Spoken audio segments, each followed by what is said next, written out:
Breaking news, the New England Patriots have rejected the Chicago Bears offer for star pass rusher Matthew Judon, who is now headed to the Atlanta Falcons as they have accepted their offer. So let's talk about that, people, and more. What is going on, y'all? Faiz Sports Style back at it with another video talking some NFL, here to talk about the Chicago Bears and here to talk about this news in regards to Matthew Judon, who has a new home now in Atlanta. So this is coming from Jordan Schultz, NFL reporter, who basically tweeted out the following.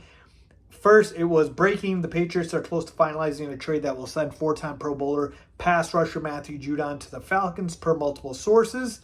And then he quote tweeted that by saying, sources say several teams were interested in Matthew Judon, but it ultimately came down to the Bears and Falcons, with Atlanta finalizing the deal today. Okay, so that's something we did not know. We expected Ryan Poles and the Chicago Bears to be involved here in Matthew Judon and show interest, but it seems like, or sounds like, they were the runner-ups. All right, Atlanta topped their offer. They outbid the Chicago Bears for Matthew Judon. So my initial thoughts on this are, I'm totally okay with it. All right, Matthew Judon is somebody who's going to turn 32 years old on the back end of his prime, with his best years probably behind him, and he's looking for a new contract.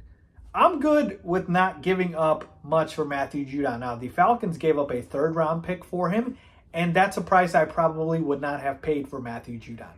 Folks, we got Keenan Allen for a fourth-round pick. All right? I'm not giving up a third for Matthew Judon. I'm sorry, I'm just not. And so, look, it seems like the offer that Ryan Poles had was probably a fourth for Judon, at least, right? If Atlanta gave a third, so you think the offer has to be worse, right? But it could have been lower than that. Who knows? My thinking is I am totally fine with Ryan Poles not going crazy here and trying to give up, ridiculous compensation for a guy like Matthew Judon, who I'm not saying could not help this team. He absolutely could, but it's about the price.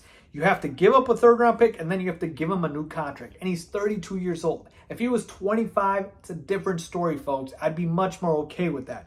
So the fact that he's 32 or turning 32 and he wants a new contract, I'm good with not giving up a third-round pick. I wouldn't have done that. Atlanta, you can have him. Ryan Pace, you can have him, who obviously works for the Falcons now. And so with Matthew Judon, best of luck to him.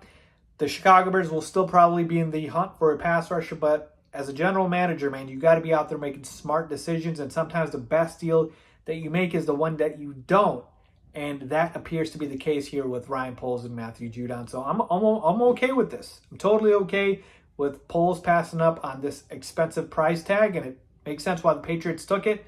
Third-round pick for Matthew Judon. They got what they wanted, and the Falcons, obviously, they fill a big need because they needed a pass rusher, and they're all in with Kirk Cousins this year. So good luck to them, but this was an overpay for me that I wasn't willing to do if I was the Chicago Bears, so I'm totally fine with it. Doesn't mean they're not going to be in the market for another pass rusher, but with Matthew Judon, the price was just not worth the squeeze. So let me know what you guys think about that. Leave a comment down below with your thoughts. As always, thanks for watching.